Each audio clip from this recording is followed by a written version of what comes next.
Hey everybody, welcome to the Florida Springs Council's recap of the 2026 legislative session, or at least what we know about it so far. I'm very pleased to be joined by FSC's Communications Director, Chloe Doherty. How are you doing, Chloe?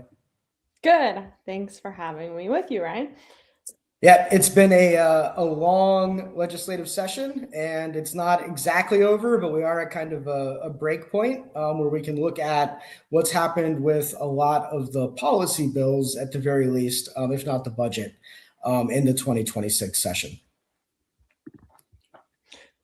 Yep. So we will be going through bills that passed or did not pass during session, but just some housekeeping before we begin. If you have any questions, please feel free to leave them in the comment section or the chat. We will definitely be leaving some time at the end to answer questions and answer some pre-submitted questions from our members. So we want to answer questions about specific bills or any general questions about the 2026 legislative session. And we are live on Facebook and YouTube as well. And this is being recorded. So if you have anyone in your network who you want to share this with, or if you want to catch up and go back, if you join us late, you can catch the full recording on Facebook and YouTube immediately after this webinar ends. So kind of the big picture this year of the 2026 legislative session, it was one of the least productive legislative sessions in recent history, which largely comes down to the relationship between the governor, the Florida House, and the Florida Senate. It's fair to say that they were very, very divided this year, with major stress between the governor and the House over a number of policy issues. As well as a major disagreements between the House and Senate on not only policy issues, but the budget. As we've talked about in previous webinars, this House leadership has really not been focused on a policy-driven agenda. It's largely been about getting the budget under control. There are some projected tough fiscal years ahead for Florida, and that's really been the House's focus, is to reduce spending, particularly reoccurring spending, where I think the Senate has had a much more liberal approach to trying to increase spending, especially in rural communities, which is one of Senate President Albritton's priorities. Overall, very few bills passed this year. Maybe not a good thing for a well-functioning government, but probably a good thing for Florida's environment and growth management laws. We were tracking, I think, around 160 bills when this session started off, and most of them were not good, not surprisingly. So overall, I feel like this was a very successful session for Florida's environmental community. We were mostly on defense, didn't get a lot of great bills passed this year, but we were very successful on defense and had a lot of big wins. I think it's fair to say that Florida would be a remarkably different and worse place if a lot of the bills that moved through the process, even bills that made it to the floor, had passed this year.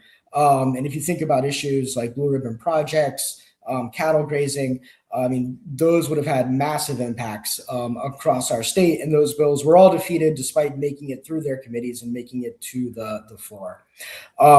We saw a lot of bipartisan opposition to really bad water and land use bills. There was a chunk of the Republican legislature, particularly in the Senate, representing rural areas, such as Senator Bradley, Senator Simon, Senator Gates,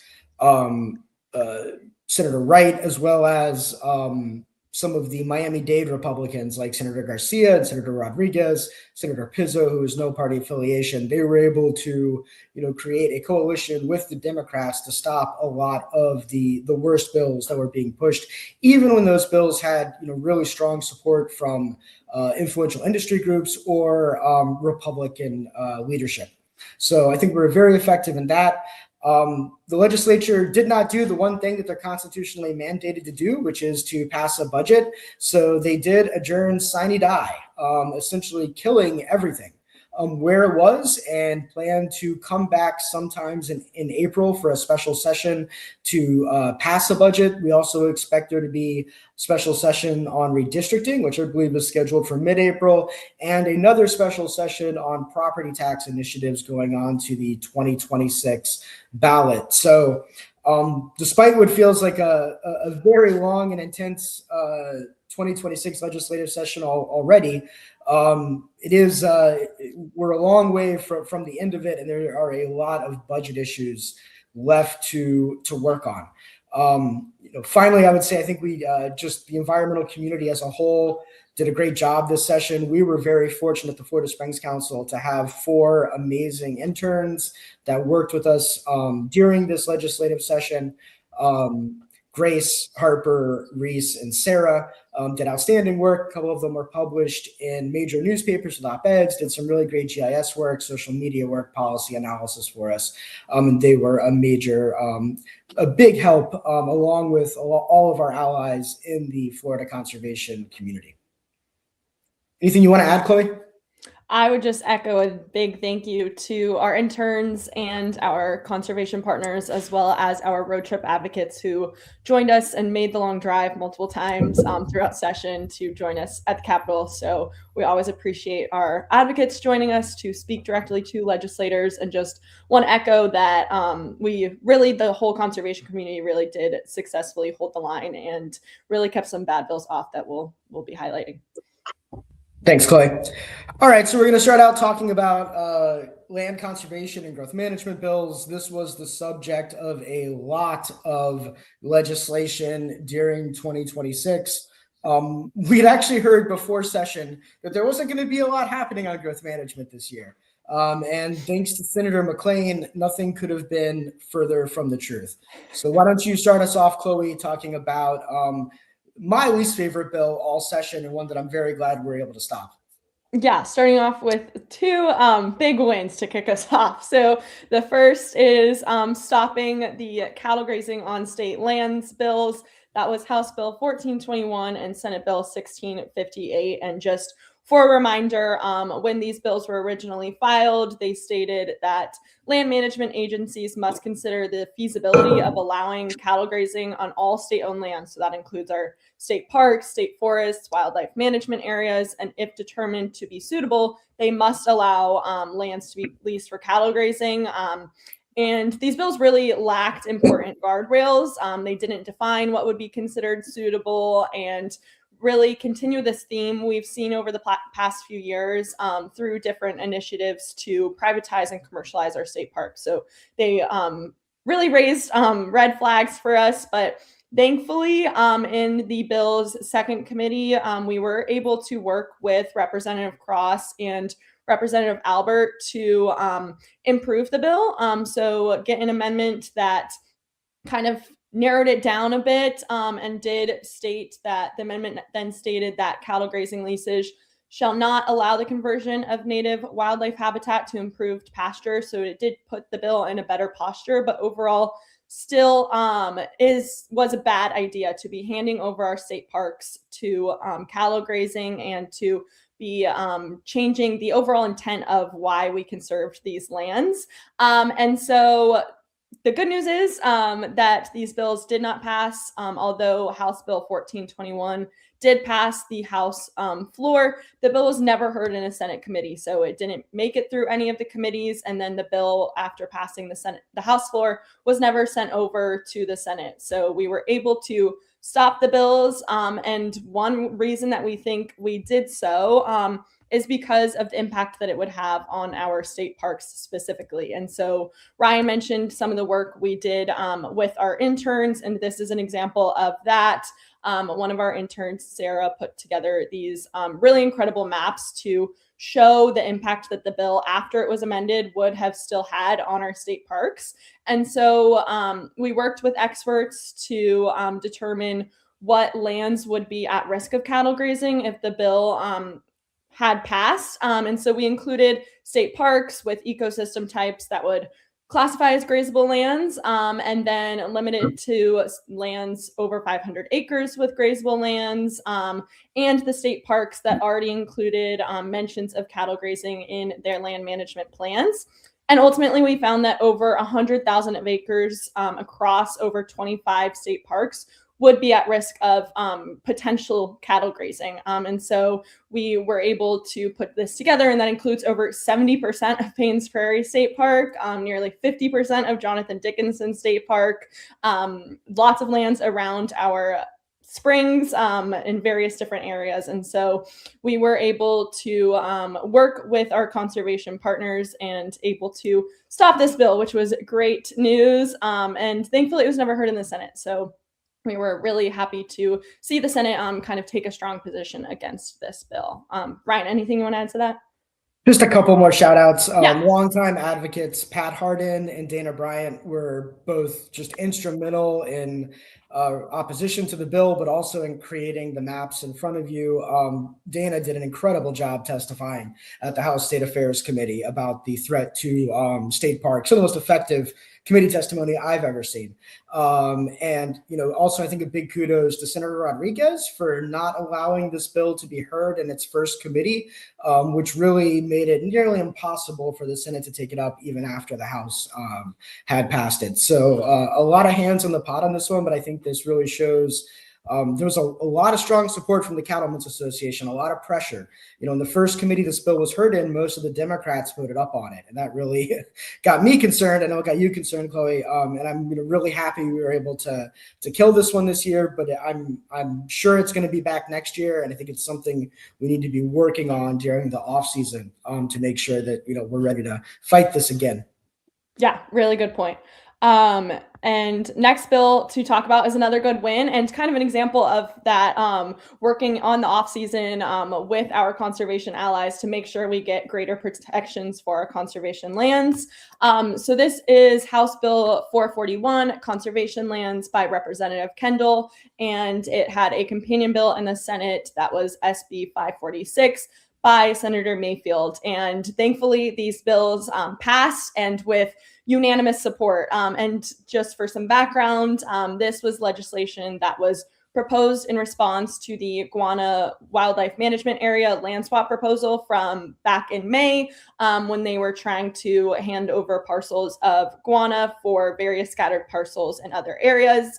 And luckily, these plans had been taken off the table based on the public outcry and support and love that was shown for this area.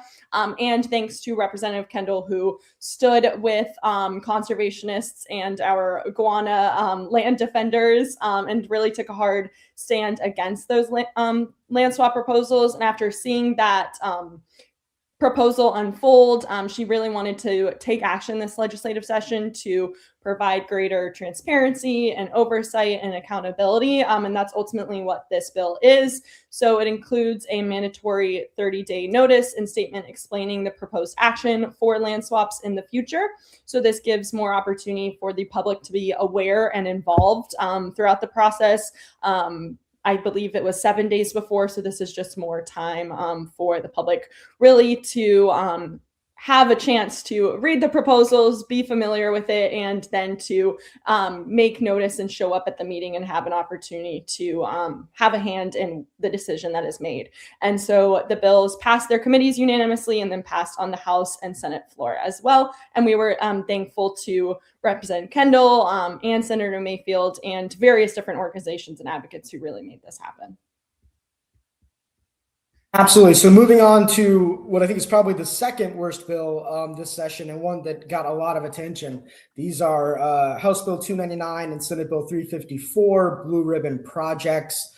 The bill was amended throughout the process, but where it ended up was it would have allowed landowners that could assemble 15,000 acres or more. So we're talking about, basically billionaires, to get administrative approval. So that's automatic approval of their development projects as long as they meet a few standards. One of those standards being putting at least 60% of the land aside as a reserve area, and another being having at least 20% affordable or missing middle housing. I think one of the really important things is the details on that reserve area. If the proposal was to lock 60% up into permanent, publicly accessible conservation lands that would be managed as state forests or state parks, I think that would have been one thing. As it was, these reserve areas did not even have to be protected from future development by conservation easements. So ironically, the only thing protecting those lands would be the comprehensive plan for each local government, the very thing the Blue Ribbon Projects was wiping out and eliminating with administrative approval.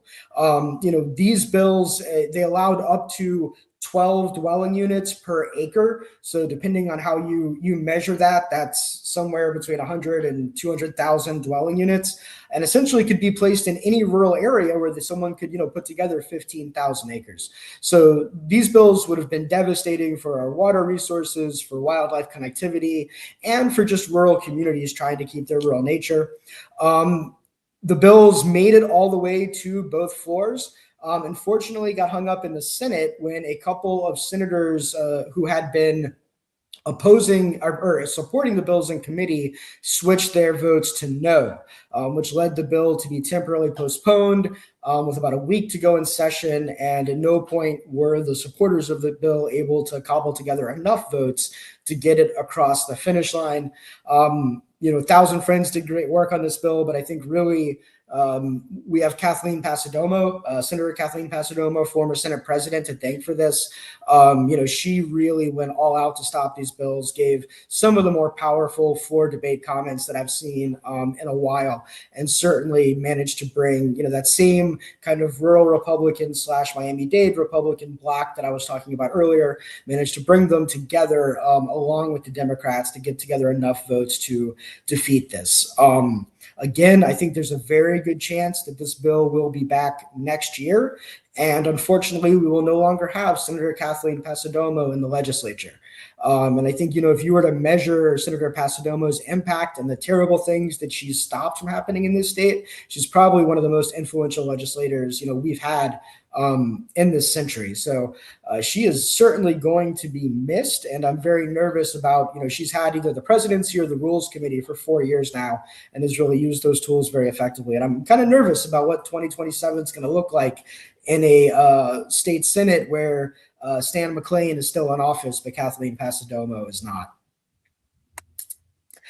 Another one is another bad land use bill. Unfortunately, this one did pass, but it was not nearly as bad as it could have been. So House Bill 399, Land Use and Development Regulations, this was one that moved through committees relatively easily, ended up passing both the Senate floor 27-11 and the House floor 73-27. While those are lopsided votes, those are actually quite a few no votes for bills, actually, once they get to the floor. Once House Bill 399 made it over to the Senate, it became a train, and we saw amendment after amendment after amendment getting filed onto that bill.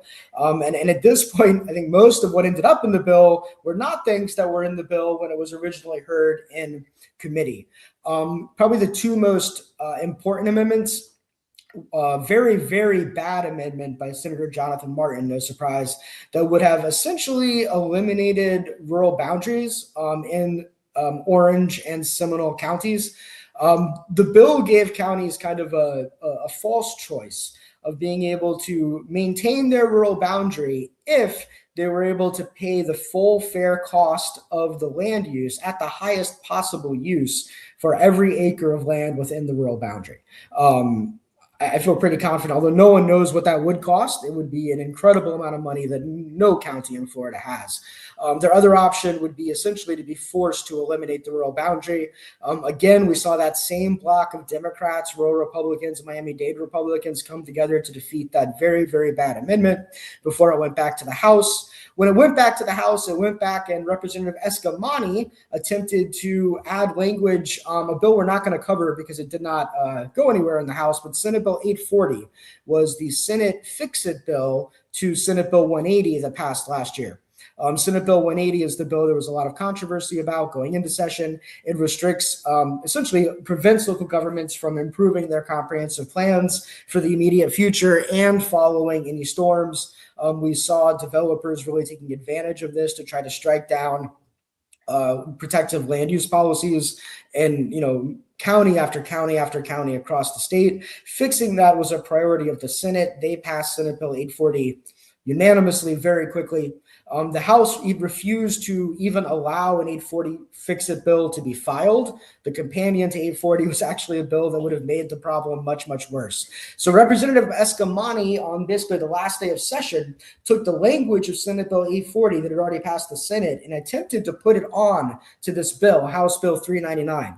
And although House Bill 399 has the title Land Use and Development Regulations, and everything in Representative Escamani's amendment dealt with land use and development regulations, the amendment was ruled out of order so that the House Republicans could avoid taking a vote that would cost them during this election cycle, right? They were able to use their supermajority, which is, something that I don't think either party should have access to essentially be able to defeat, make it so this amendment could never even be voted on. I think if it was allowed to come to a vote, a lot of House Republicans would have been in a hard place to vote against that amendment.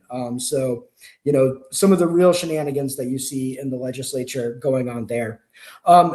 As it passed, the bill does do a few things. It restricts the amount of money local governments can collect in application fees.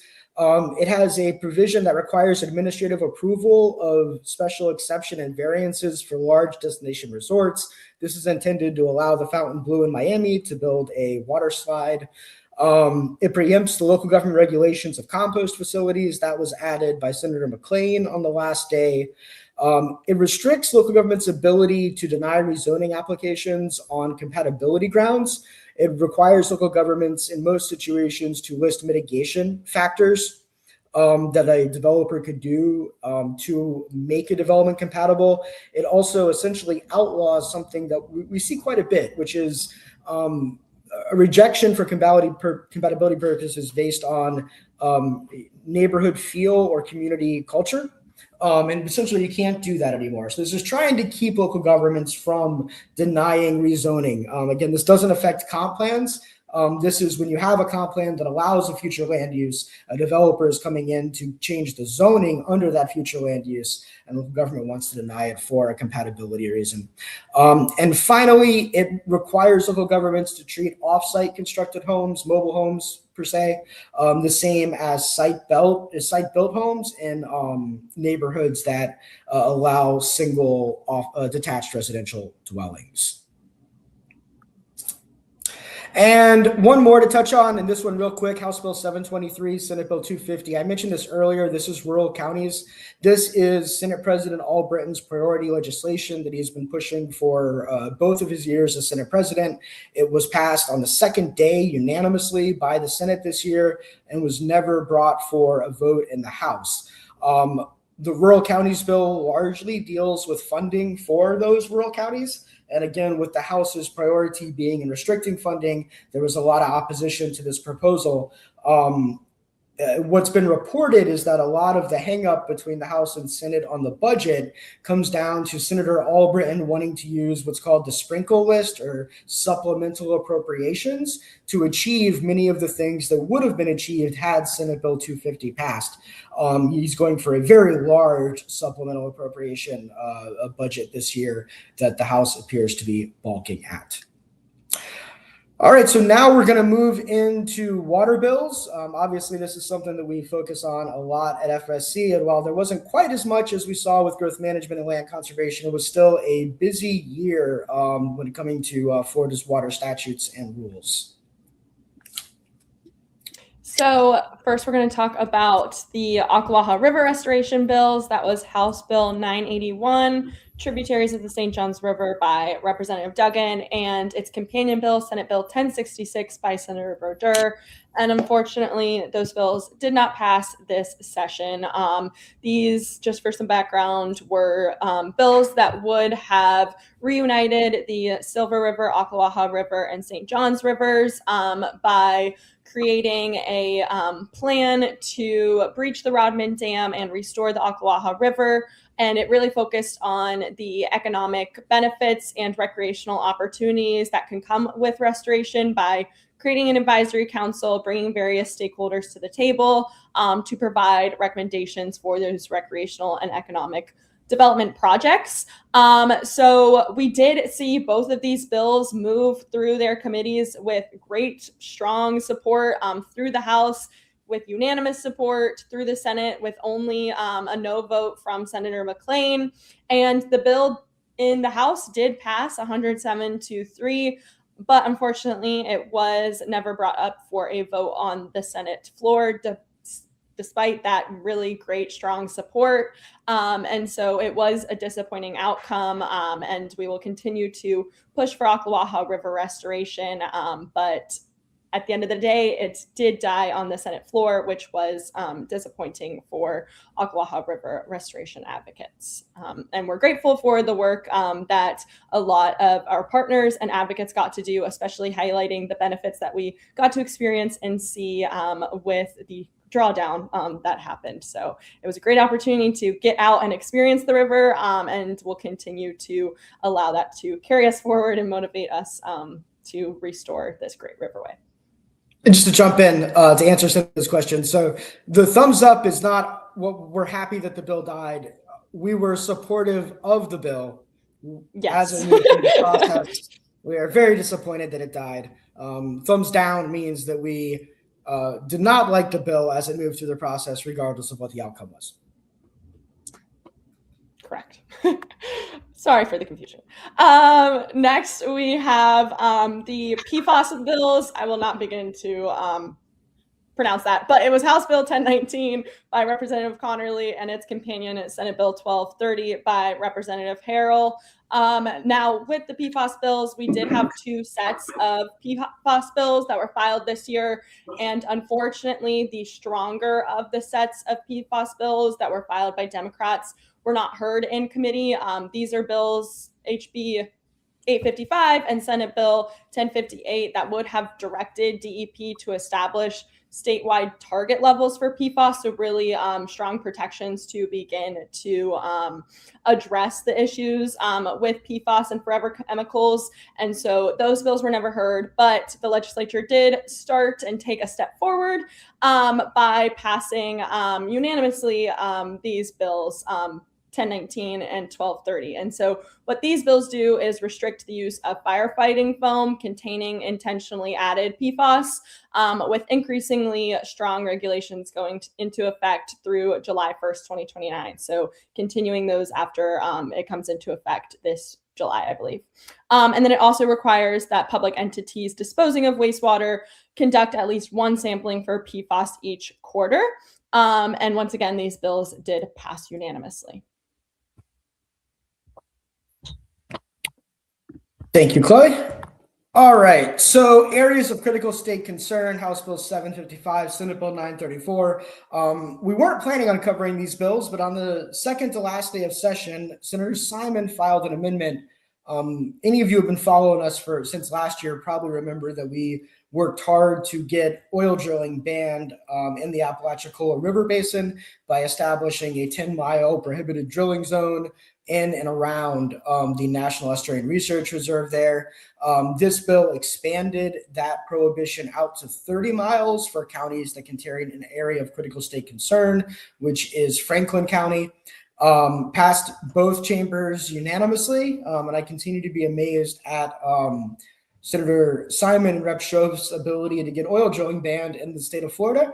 But maybe we can get that expansion out to 500 miles and just ban it in the entire state one of these days. So that was a positive and unexpected development intended to address a new proposal for oil drilling that popped up outside of the 10-mile boundary that was established last session.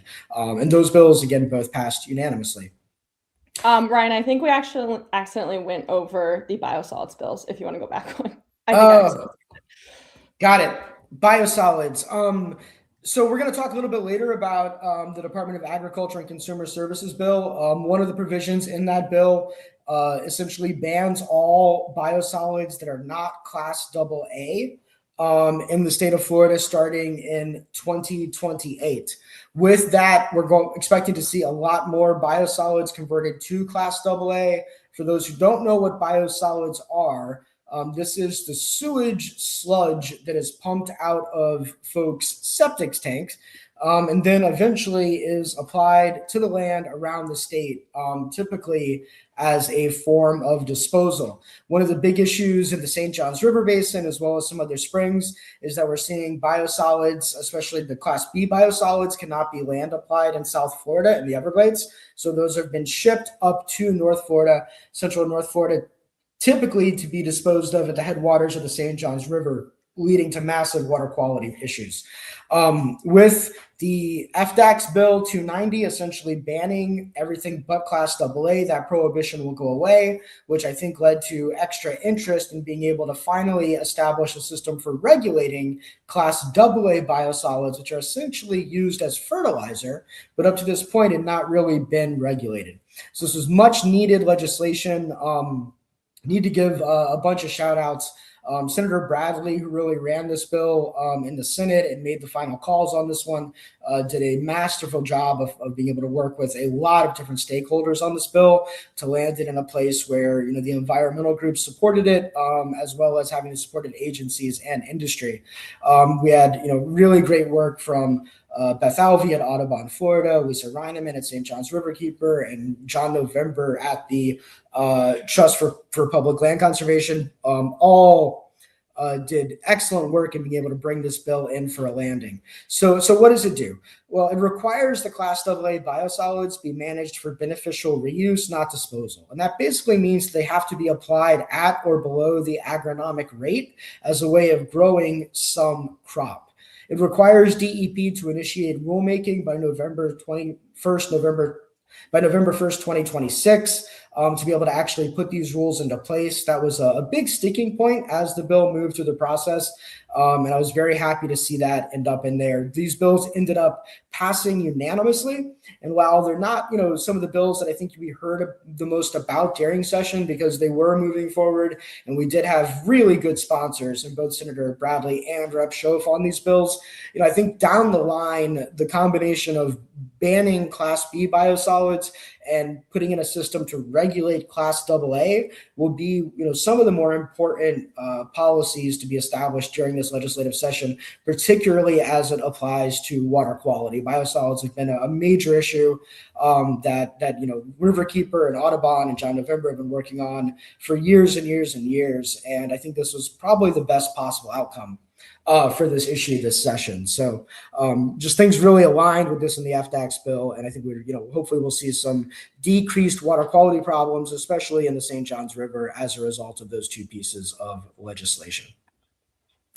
All right, we talked about areas people stay concerned with the oil drilling. So now we get into House Bill 589, Senate Bill 698, on-site sewage treatment and disposal systems by Senator Martin and Representative Nix. What these bills do is right now, if you want to get a building permit from a local government and you're going to have a septic tank, you're required to have a septic tank permit before you can get the building permit. Developers have been complaining that there is a delay of DEP in getting the septic tank permits, which is holding up the building permits. So what this allows, it requires, not just allows, but requires local governments to issue building permits even when a developer does not have a septic tank permit, as long as they have applied for the permit. The bill does have a good protection for taxpayers that assigns liability to the property owner if the permit is not approved, to essentially mitigate that risk. The bill also provides a 90-day period after DEP adopts new rules for the use and installation of septic tanks before those rules go into effect. DEP is currently workshopping draft rules. I think it's important to note that this only applies to rules adopted under 381.0065 Florida statutes, which are not basin management action plans. So BMAPs, septic tank regulations related to BMAPs, none of those things would be affected by this bill, which is why I think it did pass both chambers unanimously, is on its way to the governor. And next, a very good bill that for the second year in a row did not pass. The bill did pass the Senate unanimously. This is House Bill 701 and Senate Bill 1120, Water Management Districts, by our good friend Senator Berdure and Rep. Connerly. The bills had a bunch of provisions. There's three that I really cared about. The first one is it would have outlawed bribes to water management district board members and executive staff. They call them expenditures, but really it's bribes from lobbyists, which means for yet another year, I guess, the district can continue to accept bribes So get your bribes in now. The bill also defines quorum and requires a quorum for taking action. Another thing that is, common in most high school clubs, but not required of our water management districts. Most importantly, though, the bill allows water management district governing boards to place a referendum on the next general election ballot to increase property taxes, assuming we still have them, in order to fund water restoration projects. This would be critical for our springs that are just underfunded year after year after year. Our water management district governing boards know that we need more money for springs restoration. We hear it from St. John's, we hear it from Sewanee at the very least, but because of political pressure from the governor's office and other places, they have not felt empowered to do what they're constitutionally allowed to do, which is to increase their property tax rate in order to fund this project. This would give them a workaround where they could choose to put the increase in property taxes on a general election ballot, where voters could then choose whether or not to fund these projects. We've seen over and over and over, whether it's the most liberal or most conservative county, voters overwhelmingly support taxing themselves a little bit more for environmental projects, whether that be land conservation or water restoration. I think if we could get these initiatives onto the ballot, we could finally free up some money for some of these really important springs projects that aren't happening because the funding isn't there. As I said, Senate Bill 1120 passed unanimously, but died in messages to the House. I know much to Rep. Connerly's dismay, but hopefully this is a bill that we will continue to see come back in future sessions. And some more good news. This is a great coastal resiliency bill that was actually signed into law by the governor today. So a bit of celebration for this. It has fully crossed the finish line. And that is really first starting with a huge thanks to Representative Mooney and Senator Garcia, who have been working on this for multiple years to pass this legislation to increase protections for our coastal areas and create nature-based coastal resiliency opportunities. And a huge shout out to Surfrider, Sea Turtle Conservancy, and our coastal partners who have really been working with the bill sponsors and working with the community to get this passed. And so what these bills do is require DEP to initiate rulemaking by January 1st, 2027, to provide a statewide permitting process for nature-based coastal resiliency projects, adds nature-based solutions to improve coastal resiliency within aquatic preserves. And finally, this was an amendment that was filed by Senator Boyd on the Senate floor to restrict dredging to protect Terracea Aquatic Preserve. So this is regarding the cruise port, and this is greater protections to stop the cruise port, which is something that the governor and the legislators made it clear today when signing this bill that they don't see a need for this cruise port here. And so this is greater protections to protect Terracea Aquatic Preserve. And it was really incredible to see this pass with unanimous support and then be signed into law so quickly after session. So really great work all around to our coastal partners. And next is another bad bill that was thankfully stopped. And so this is golf course best management practices. This is one that we immediately raised a red flag of that I know really caught Ryan's eye, because it did say in the bill that due to the foundational agricultural nature of golf courses, they should be regulated by FDACs, which is just comical. And we know golf courses do not have a foundational agricultural nature. And so this is one that we really worked hard and FSC showed up in its first committees to speak out against. Originally, the bills would have moved golf course regulation from DEP to FDACs, where they would have been managed under the SOD best management practices, which were not designed for golf courses, are very different. And right now they are under DEP, but we know that FDACS has a not great history of enforcing BMPs. And so we didn't want to see this change happen. But thankfully, these bills did die in their second committees.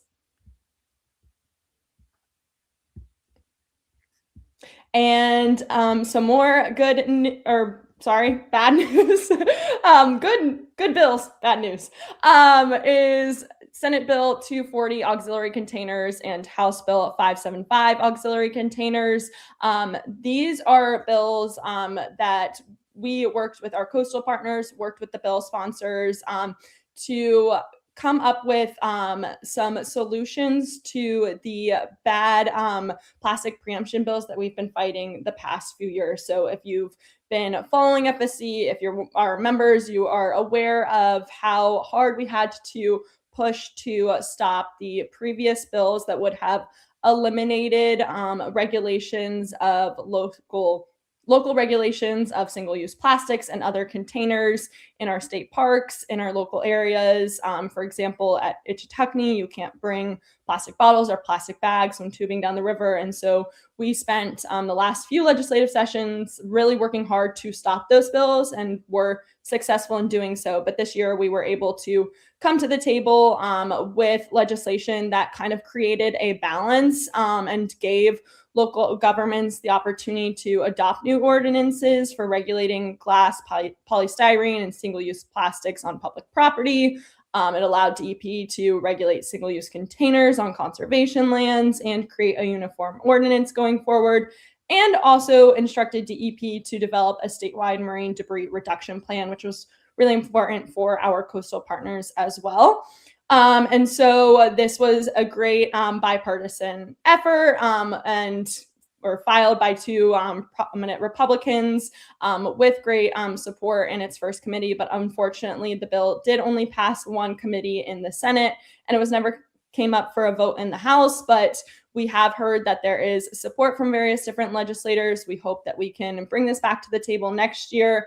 But ultimately, the good news is that because we had these bills and we were able to work with the sponsors to bring forward this legislation, we were also able to keep the bad industry-backed bills off the table. And so this year we weren't fighting till the last hour to stop the industry-backed plastic auxiliary container bills like in previous sessions. So we didn't have the good bills pass, but we also didn't have the bad plastic regulation bills pass or even be brought up in one committee at all. And so next, into agency bills. Go ahead, Ryan. Yep. So we're going to talk about two of the state agency bills. These are essentially bills that are put together by our state agencies and then filed by a legislator. Typically, these are some of the hardest bills to amend because the state agencies have a certain amount of credibility, and it's, if they're asking for it, it's typically hard to get out. This year was definitely the exception. The Florida Springs Council, we really focused on the Department of Environmental Protection Bill, HB 1417, and Senate Bill 1510 by Rep. LaMarca and Senator Masulo. As filed, the bills were about 150 pages. They abolished the Environmental Regulatory Commission, which is something that stayed in the bill. Two provisions that were removed from the bill before it passed. One would have eliminated Florida Communities Trust and put that Florida Communities Trust program under the Acquisition and Restoration Council. More importantly to us was 45 pages that was, overall weakening water quality protections and basin management action plans for springs. That included eliminating the 5 prohibitions in 373.811 that are established for springs. But it also had included a 60-day delay between when basin management action plans were adopted and when they would go into effect. And what that essentially created was a window where developers would be able to load in septic tanks that would otherwise be prohibited. Many of those tanks would then need to be removed at the expense of taxpayers or homeowners, but for 2038. So that was really just a developer gift. We were able to, fight that very hard, and thanks to Rep. LaMarca, agreed to remove not only that provision, but all 45 pages impacting springs water quality from the bill when it was up in House State Affairs. Fortunately, Senator Masulo agreed with that change. on the Senate floor and included a more protective timeline for Indian River Lagoon restoration. So these bills really ended up in a very good place. The bills did include ratification of the Santa Fe and Chutney MFL recovery strategy, which includes the JEA Water First project we have a lot of concerns about. But that was kind of a foregone conclusion. I think it is kind of remarkable that we actually had 3 no votes on the bill related to that project from Senators Bradley, Simon, and Smith. So overall, compared to where these bills started, I think this bill ended up in a very good place. And, we really appreciate Representative Lamarca and Senator Masulo be willing to work with us throughout the legislative session to get these bills into a place where we no longer oppose them. The second one is House Bill 433, Senate Bill 290 by Senator Truenow and Rep. Alvarez. These are the Department of Agriculture and Consumer Services agency bills. As I mentioned earlier, the bills do ban the use of non-Class A biosolids by July 1st, 2028. That is a very good thing. A much less good thing is a provision that allows DEP to surplus state-owned conservation lands and sell them to agricultural producers. The bills do not allow state parks, state forests, wildlife management areas, and in a late amendment, lands necessary for the comprehensive Everglades restoration plan to be sold. This is largely designed to allow the sale of a few select properties in South Florida at this point. However, the bills don't have an expiration date. So we need to keep a real eye out for lands that are purchased in the future before they are designated as one of those things, to make sure that the DEP is not carving off chunks of those and selling them off to agriculture before they get actually into the public lands system. We'll go ahead and answer this one now. Was it good to abolish the Environmental Regulatory Commission? Probably not good, but they haven't met, I think, in the entire time that Governor DeSantis has been in office, and they very rarely met under Governor Scott. They had kind of become extinct due to just inactivity. So while it may not be a good thing, it certainly doesn't change anything. And the bill just now represents the status quo, which is, that is a commission entirely appointed by the governor, who also controls the state agencies that are making the rules. And in today's government, that's kind of redundant because it all goes back to the same person, the governor. So I think we'd all prefer that there was a strong ERC, but in the lack of one, I don't think we're missing much by having them eliminated. All right, and then to close out, we're going to talk quickly about the budget that wasn't to be. This is the 2026-2027 fiscal year budget.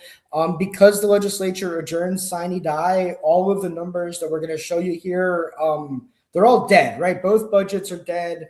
The proviso language is dead. The implementing acts are dead. But I think it gives us a really good idea of what to look for when they do come back for special session, and where some of the hangups likely will be on the environmental side to trying to get a budget passed. So starting off with land conservation funding first, and as we have it here, we have what the House is proposing and what the Senate is proposing, and you'll see they're very different across the board. And so for rural and family lands, this is the program to protect working agricultural lands with conservation easements. The House is proposing $300 million, while the Senate is proposing $200 million. Comparing that to Florida Forever, which is the state's leading conservation and recreation land acquisition program. It's unfortunate to see that this funding and program is being defunded and not supported. The House has no money set aside or allocated for Florida Forever, while the Senate is only proposing $35 million, which is just a drop in the bucket for what is needed and what could be done. Florida Forever is the program that is used to acquire lands for state parks. For many of the public conservation lands you probably enjoy recreating on.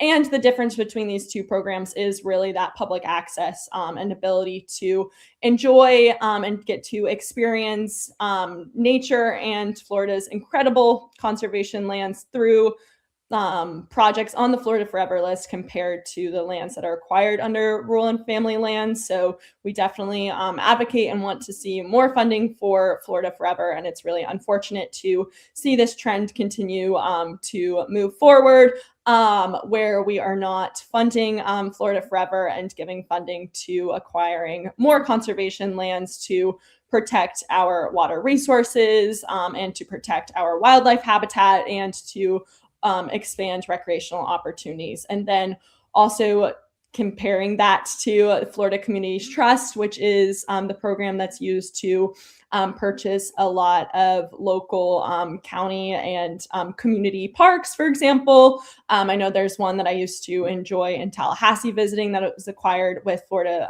Community Trust money, and that's usually a partnership to be able to open up those parks, and again focuses on recreational opportunities. And the House and Senate, there is agreement there, but unfortunately it is for no funding for the program, and so that's one that we do want to see funded. And I will say a shout out to Representative Lindsey Cross, who on the floor of the House really advocated and gave a really great support and kind of plea for funding for Florida Forever, depicting those differences between funding rural and family lands versus funding Florida Forever, and why we should not be pinning the two against each other, and why we still need to be supporting our leading conservation and recreation land acquisition program. And then Ryan, if you want to add anything else, or go ahead to water conservation.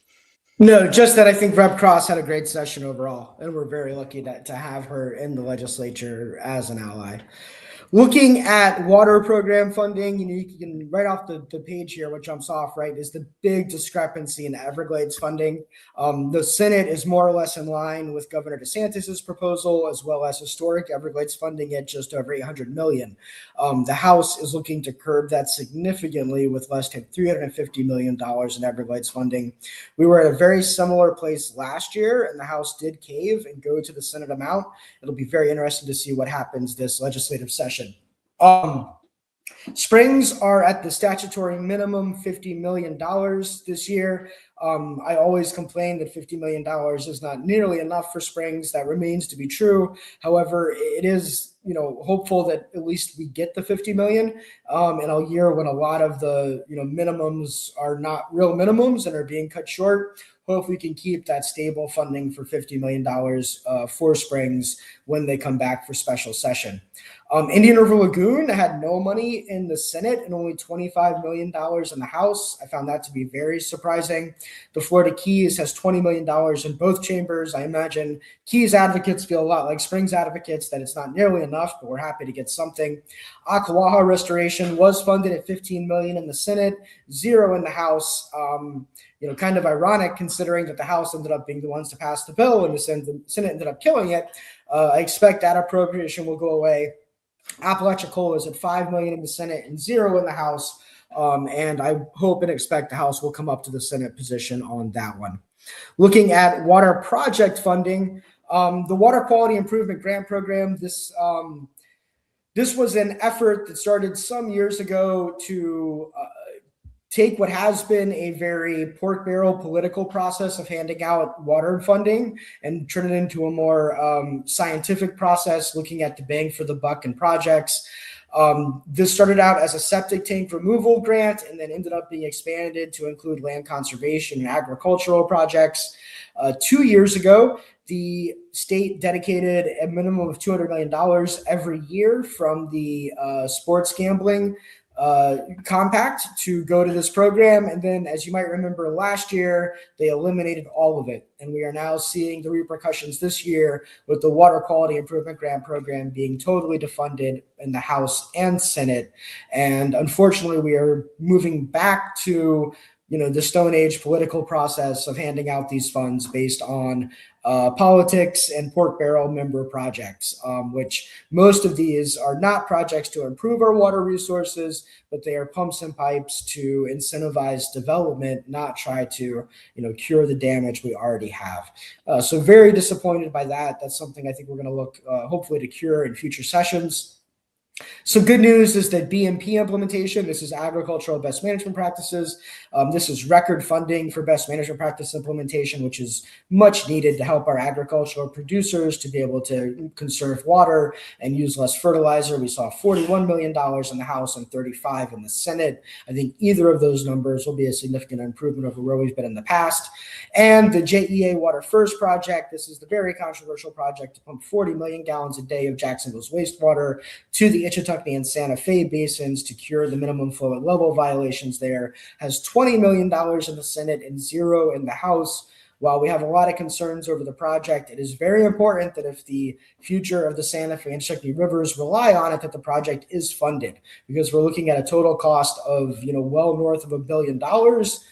Needs to be done in about 12 years. And if we can't get $20 million the first year, I don't have very high hopes of this project being able to be completed and funded. And it will be the Santa Fe and Ichetuckney rivers and the folks who live in those communities that will pay the price for that if that project is not funded. And last but not least, the one thing we are going to be focusing on during the special session on the budget is trying to stop a appropriation of $2.5 million to bring swimming to Silver Springs. This is a proposal that has been around a long time. You're going to find folks on different sides of it. I'll tell you why FSC is so concerned about it. One, if any of you know Silver Springs, what we're talking about here is putting a large floating dock in essentially the middle of the spring head, and then asking the boat drivers, canoers, kayakers, glass bottom boats, everything to avoid hitting swimmers who are going to be in about 30 feet of water. That seems like a safety nightmare. From an environmental perspective, I have been told that every alligator over 3 feet in the Silver River will need to be called. That means, killed to allow swimming before swimming can go into place. That is completely unnecessary. It is one of the very few springs in all of Florida where you can't swim. It is not hard to find a spring to swim in Florida if you want to go swim in a spring. There is no need to have that impact to the native wildlife or to put that on the poor state park employees. You'd have to figure out how to navigate a busy swimming area. With the few number of people that you can actually have safely swimming in that area, this project will not pay for itself for more than a generation. So really very little good about this proposal. And while it may seem like a relatively minor thing, this is going to be a big emphasis for the Florida Springs Council in the special session, something we definitely want to stop. The Silver Springs is on the verge of revising their state park management plan, which could bring this issue to a conclusion once and forever. Yeah, so before we open it up for questions, and I see there are a few in the chat we'll definitely want to get to, just want to say thank you to everyone who responded to our action alerts, who listened to this webinar to catch up on legislative session, who sent emails, made phone calls, or even went the extra mile of driving those extra miles to join us in the Capitol. Your advocacy truly made a difference. We could not have stopped this long list of bad bills or gotten the good bills across the finish line if it was not for our community of Springs protectors. So just a big thank you to all of you. Thank you to our conservation partners and allies in the Capitol and the organizations who help us carry our mission forward to protect Springs in the Capitol. If you are not already, I definitely encourage you to sign up for our action alerts. You can scan the QR code or go to that website because as many of our members know, we make it as easy as possible for you to contact our legislators during legislative session or in the off months when there's an action you can take to be a voice for the Springs. And if you enjoy these webinars and want to get involved further, you can go to our website to make a donation or to sign up to be a road trip advocate and be aware of when we are making that push to Tallahassee next legislative session, when we need advocates boots on the ground in the Capitol. So next we will go ahead and go to questions. And I think we've starred a few. Starting off, Ryan, I don't know if there's one you want to start off with, or I can pull one. Just throw them. Yep. Okay. So I think this one was related to House Bill 399. What are the deets on restricting local government's availability to deny rezoning? Yeah, I kind of went into it, and there's people who are more experts than me, but essentially, one of the ways governments will deny a rezoning application, right? Because in this situation, you have a zoning request that is consistent with the comprehensive plan. So, you can't just say, well, it's inconsistent with the comp plan. Compatibility has been one of the major ways that governments have denied zoning requests, saying that, what is being asked for is no longer compatible with the surrounding communities. This would essentially make it much harder to do that by requiring local governments to either provide mitigation steps that developers can take, or to explain why no mitigation is available. And like I said earlier, it prevents local governments from just saying, hey, it's not in the community character, or something like that. So I think it will have a chilling effect on local governments denying rezoning applications due to compatibility efforts. But in the grand scheme of some of the terrible stuff we saw this year, that's a relatively minor loss. I think local governments still will be able to make that push when needed. And I think you answered this one, but I think it came in after, so you might have missed it, regarding Fontainebleau.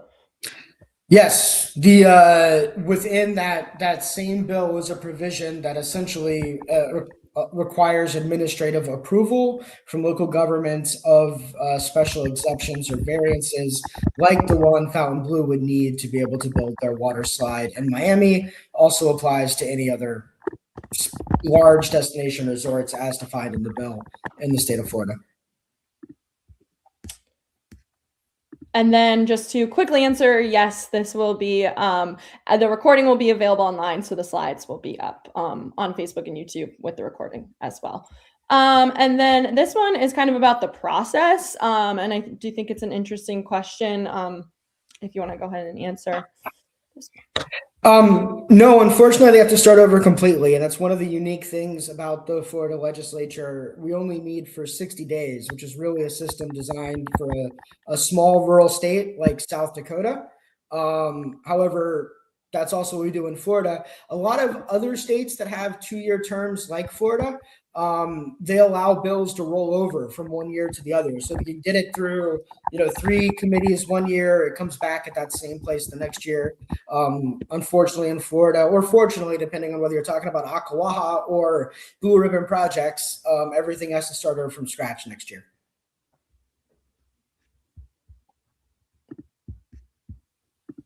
And then we had a few that were sent in before. And so I think you answered this, but if you just want to quickly go over it again about special session. Yes, there will be. Yep. And then same with Senate Bill 180. You kind of covered this. No, it did not. Senate Bill 180 remains in effect. And I think if there, we need to really remember that it is still in effect when we go to the ballot boxes in November. Yep. And then kind of just to close this out, what can we be doing when session is out? So what can advocates be doing over the summer to help? Right. Well, I mean, it's kind of interesting because session, it's out, but we're still alive, right? So I think there are budget issues to work on. Obviously swimming in Silver Springs is a big one for us. Although I think it's unlikely we're going to see a lot of funding for Florida Forever. It's definitely something that we need to continue to push for, is more funding for Florida Forever, funding for Florida Communities Trust. So I think there's a lot of issues in the budget process that we can be looking at when it comes to, really thinking about 2027. On the defensive side, I'm thinking about Blue Ribbon projects and being organized against that.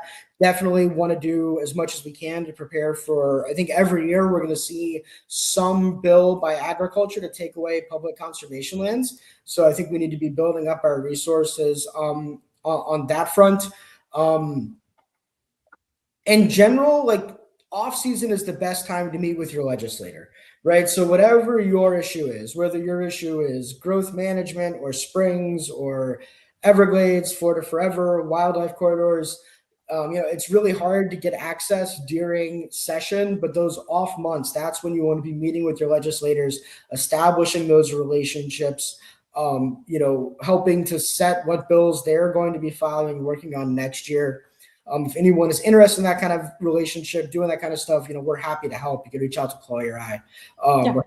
Write bills, come up with proposals. But I think, as you can see, there is a lot of bipartisan support for protecting Florida's environment and for keeping some sanity, just some bit of sanity when it comes to growth management.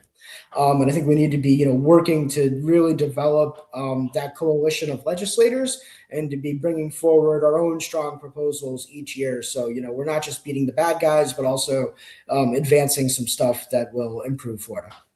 Yeah, I'd also add legislative delegation meetings are a great opportunity to make that initial connection and to speak to your delegation about the issues that matter to you. Each county hosts a delegation meeting leading up to the next legislative session. So I believe Ryan will be starting probably around, October.